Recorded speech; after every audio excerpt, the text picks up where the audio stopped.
Hello बच्चों, चलिए हमारा प्रश्न देखते हैं। प्रश्न है स्टार्च तथा सेल्यूलोज में मुख्य संरचनात्मक अंतर क्या है। तो चलिए बात करते हैं मुख्य अवधारणा की। मुख्य अवधारणा की बात करें। अवधारणा तो बच्चों इनमें मुख्य अंतर क्या होता है। सबसे पहले हम स्टार्च की बात करते हैं। स्टार्च क्या होता है। देखा जाए तो बच्चों स्टार्च में दो घटक होते हैं। स्टार्च के दो घटक होते हैं। स्टार्च के दो घटक होते हैं। एक एमाइलोज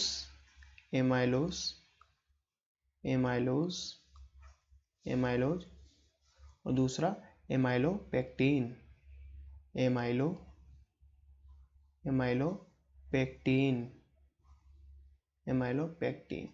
तो चलिए बच्चों सबसे पहले एमाइलोज के बारे में बात करते हैं। एमाइलोज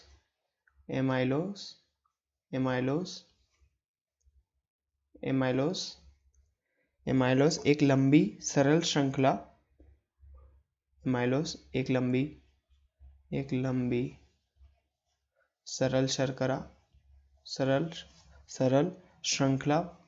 सरल श्रृंखला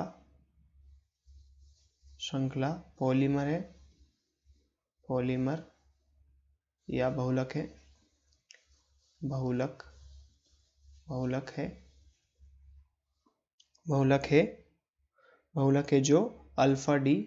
जो अल्फा डी धनात्मक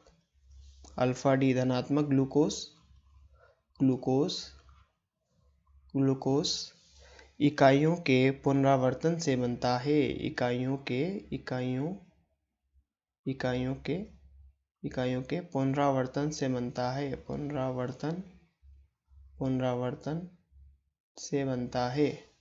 पुनरावर्तन या पुनरावर्तित इकाइयों के पुनरावर्तन से बनता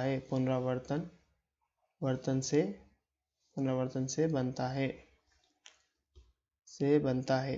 तो बच्चों एमाइलोज की बात करें। एमाइलोज अशाखित होता है तथा ये ग्लूकोज की इकाइयां आपस में C1C4 ग्लाइकोसिडिक बंध द्वारा जुड़ी होती है, जो आपस में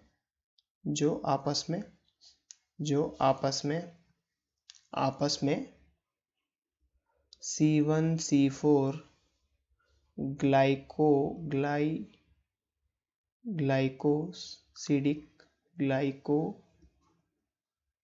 ग्लाइकोसिडिक बंध द्वारा जुड़ी होते हैं। ग्लाइकोसिडिक बंध द्वारा जुड़े होते हैं। तो बच्चों इसे चित्र के माध्यम से समझते हैं। तो बच्चों चलिए इसे चित्र के माध्यम से समझते हैं। तो बच्चों यहाँ पर देखा जाए तो चित्र के माध्यम से देखा जाए तो ये अल्फा डी ग्लूकोज है, जो यहाँ पर 1 और 4 ये कार्बन नंबर 1 इस ग्लूकोज का और इस ग्लूकोज का कार्बन नंबर 4 ये ग्लाइकोसिडिक बंध है, जिसे हम अल्फा बंधन भी कहते हैं। ये क्या है? ग्लाइकोसिडिक बंध है। ये ग्लाइकोसिडिक बंध है। ये एक ग्लूकोज के कार्बन नंबर फर्स्ट यानी कार्बन नंबर 1 और दूसरे ग्लूकोज के कार्बन नंबर 4 के मध्य बना होता है, इसलिए इसे C1C4 अल्फा लिंकेज या अल्फा बंधन भी कहते हैं। ये ग्लाइकोसिडिक बंध होता है। तो ये किसकी संरचना है? ये बच्चों संरचना है एमाइलोज की। ये संरचना किसकी है? एमाइलोज की। बच्चों ये संरचना है एमाइलोज की। तो बच्चों आगे बात करें। आगे एमाइलोपेक्टिन की बात करते हैं। एमाइलोपेक्टिन शाखित होता है बच्चों। एमाइलोपेक्टिन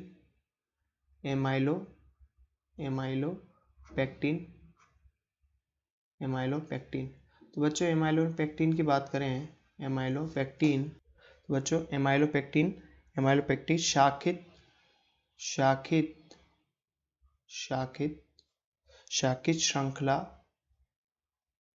श्रृंखला पॉलीमर होता है। शाकित श्रृंखला पॉलीमर, शाकित श्रृंखला पॉलीमर है, शाकित श्रृंखला पॉलीमर है जो शाकित श्रृंखला पॉलीमर है जो अल्फा डी ग्लूकोज की इकाइयों से बना होता है। Alpha D glucose, alpha D glucose, alpha D glucose इकाइयों के पुनरावर्तन से बनता है। इकाइयों के पुनरावर्तन से बनता है। पुनरावर्तन से बनता है। पुनरावर्तन से बनता है। पुनरावर्तन से बनता है। तो बच्चों ये अल्फा डी ग्लूकोज के पुनरावर्तन इकाइयों से बनता है जो आपस में C1C4 ग्लाइकोसिडिक बंध द्वारा जुड़े होते हैं। बनता है जो आपस में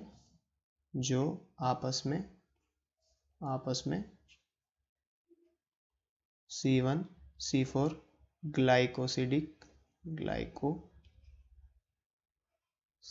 बंध द्वारा जुड़े होते हैं। बंध द्वारा जुड़े होते हैं। तो बच्चों बात करें शाखा की, तो शाखा का लिंकेज कहाँ पर, शाखा का बंधन कैसे होता है? शाखा का बंधन C1C6 से होता है। जुड़े होते हैं तथा शाखाएं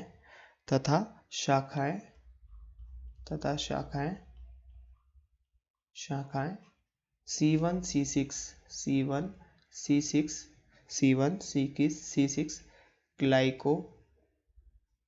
ग्लाइकोसिडिक बंध द्वारा जुड़े होते हैं।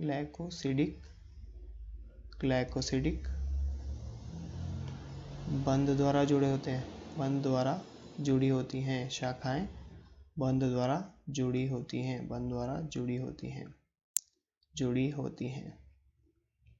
होती हैं। तो बच्चों इसे चित्र के द्वारा समझते हैं। तो बच्चों यहाँ पर बात करें तो ये क्या है? अल्फा बंधन।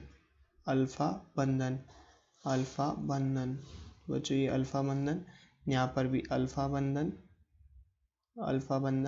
और यहाँ पर भी अल्फा बंधन। बच्चों ये किसकी संरचना है? एमाइलोपेक्टिन की संरचना है। ये एमाइलोपेक्टिन की संरचना है। और यहाँ पर देखें तो कार्बन नंबर 6 पर शाखा है। यहाँ कार्बन नंबर 6 पर यहाँ पर शाखा है। तो बच्चों यहाँ बात करिए आपस में कार्बन नंबर 1 और कार्बन नंबर 4 से C1C4 ग्लाइकोसिडिक बंध द्वारा जुड़े हुए हैं, परंतु यहाँ पर जो शाखा है वो C1 व C6 ग्लाइकोसिडिक बंध द्वारा शाखा यहाँ पर जुड़ी हुई है। तो बच्चों ये यहाँ पर एमाइलोपेक्टिन की संरचना थी। अब आगे हम बात करते हैं सेल्यूलोज की। देखो बच्चों सेल्यूलोज जो होता है, सेल्यूलोज बीटा डी ग्लूकोज की पुनरावर्तित इकाइयों से बना होता है। सेल्यूलोज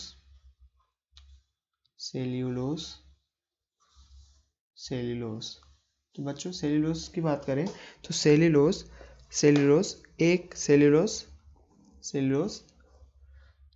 बीटा डी ग्लूकोज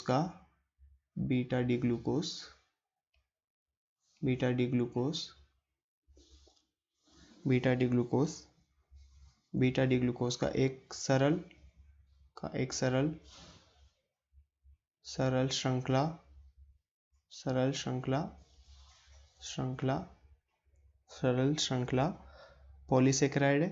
सरल श्रृंखला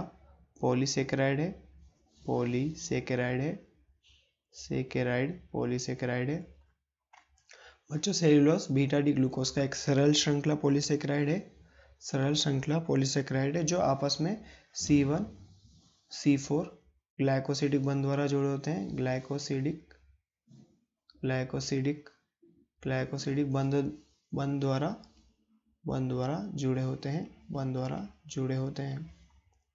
बंध द्वारा जुड़े होते हैं। इसे हम बीटा बंधन भी कहते हैं। ठीक है। तो बच्चों अब इसको हम चित्र के सहायता से समझते हैं।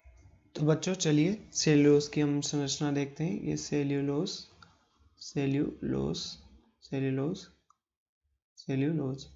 तो बच्चों सेल्यूलोज में ये यहाँ पर कार्बन नंबर 1 और कार्बन नंबर 4, तो यहाँ पर ये C1C4 ग्लाइकोसिडिक बंध है, C1C4 ग्लाइकोसिडिक बंध है।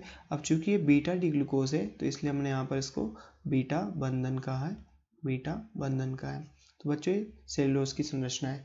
तो जैसा कि प्रश्न में पूछा गया था कि स्टार्च और सेलुलोज में मुख्य संरचनात्मक अंतर क्या है, तो बच्चों हमने मुख्य संरचनात्मक अंतर देखे कि स्टार्च एमाइलोज और एमाइलोपेक्टिन में बना होता है। कौन सा शाखित होता है, कौन सा अशाखित होता है, किसमें कौन सी इसकी संरचनात्मक इकाई होती है, ये हमने देखा। तो आशा करते हैं बच्चों आपको प्रश्न समझ में आया होगा। धन्यवाद।